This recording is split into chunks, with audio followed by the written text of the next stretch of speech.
ఆశ్రయదుర్గమైన దేవుడు. మన భద్రత, మన జీవితాలలో మనకు ఆశ్రయదుర్గం ఎవరు? ఈ లోకంలో ప్రతీదీ మారుతుంది, కూలిపోతుంది లేదా మనల్ని విడిచిపెడుతుంది. కాని ఈ వాక్యం దేవుడు కేవలం ఒక ఆశ్రయం మాత్రమే కాదని, ఆయనే ఆశ్రయదుర్గముగా ఉన్నాడని చెబుతోంది. దుర్గమంటే ఎత్తైన పటిష్టమైన, శత్రువులకు అభేద్యమైన కోట. మన కష్టాల్లో, భయాల్లో, ఆందోళనల్లో మనం పరిగెత్తి దాక్కోడానికి, మనల్ని ఎవరూ చేరుకోలేని సంపూర్ణ భద్రతను ఇచ్చే స్థలం ఆయనే. ఆయనలో మనకు దొరికే శాంతి, రక్షణ మరెక్కడా దొరకదు. 2. ఆయన కార్యము సంపూర్ణము. మనపై ఆయన ప్రణాళిక. ఈ వాక్యం ప్రకటిస్తున్న రెండవ గొప్ప సత్యం. ఆయన కార్యము సంపూర్ణము. అంటే ఆయన చేసే పనులల్లో ఎలాంటి లోపం లేదు, అసంపూర్ణత లేదు. మనం చూసేది ఒక చిన్న ముక్క కావచ్చు, అది అన్యాయంగా అర్థం కానిదిగా అనిపించవచ్చు. కాని ఆయన మొత్తం ప్రణాళికను చూసినప్పుడు అది అద్భుతంగా, పర్ఫెక్ట్గా ఉంటుందని అర్థమవుతుంది. ఒక పెద్ద పెయింటింగ్లో మనం ఒకే ఒక చిన్న చుక్కను చూసినప్పుడు ఆ చుక్క ఎందుకో మనకు తెలియదు. కాని ఆ పెయింటింగ్ మొత్తం పూర్తయినప్పుడు ఆ చుక్క లేకుండా ఆ కళ అసంపూర్ణమని మనకు అర్థమవుతుంది.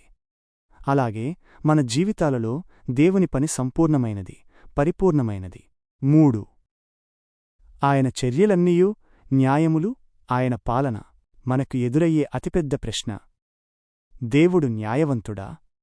ఈ వాక్యం దీనికి స్పష్టమైన జవాబిస్తుంది. ఆయన చర్యలన్నీయూ న్యాయములు. దేవుడు ఏదైనా చేసినా, దేనినైనా అనుమతించినా దాని వెనుక ఒక ఉన్నతమైన, పరిపూర్ణమైన న్యాయముంటుంది. మనం అర్థం చేసుకోలేకపోవచ్చు, కాని ఆయన ఎప్పుడూ తప్పటడుగు వేయడు. ఆయన పక్షపాతం చూపించడు, కేవలం నీతిని అనుసరించి తీర్పు తీరుస్తాడు. 4. ఆయన నిర్దోషియై నమ్ముకొనదగిన దేవుడు. ఆయన స్వభావం. దేవుని స్వభావం గురించి చెబుతూ ఈ వాక్యం ఆయన్ని నిర్దోషియై నమ్ముకొనదగిన దేవుడు అని వర్ణిస్తుంది. నిర్దోషి అంటే ఆయనలో ఎలాంటి తప్పులేదు, మలినం లేదు, వక్రీకరణ లేదు. ఆయన స్వచ్ఛమైన సత్యం. అందుకే మనం ఆయన్ని నమ్ముకోవచ్చు. ట్రస్ట్. నమ్మకాన్ని పోగొట్టుకునే ఈ లోకంలో దేవుడు ఎప్పుడూ తన వాగ్దానాన్ని నిలబెట్టుకుంటాడు. ఆయన అబద్ధమాడడు. ఆయన మారడు. ఆయన నిన్న, నేడు, నిరంతరం ఒకేలా ఉంటాడు. ముగింపు. కాబట్టి ప్రియమైనవార్లారా, ఈరోజు ఈ శక్తివంతమైన ప్రకటనను మన హృదయాలలోకి తీసుకుందాం. 1. ఆయన మనకు ఆశ్రయదుర్గం, మన భద్రత ఆయనే. 2. ఆయన కార్యము సంపూర్ణము, మనపై ఆయన ప్రణాళిక పరిపూర్ణం.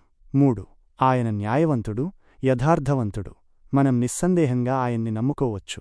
మన జీవితంలోని ప్రతి అడుగులోనూ, ప్రతి సమస్యను మనం ధైర్యంగా ఎదుర్కొందాం.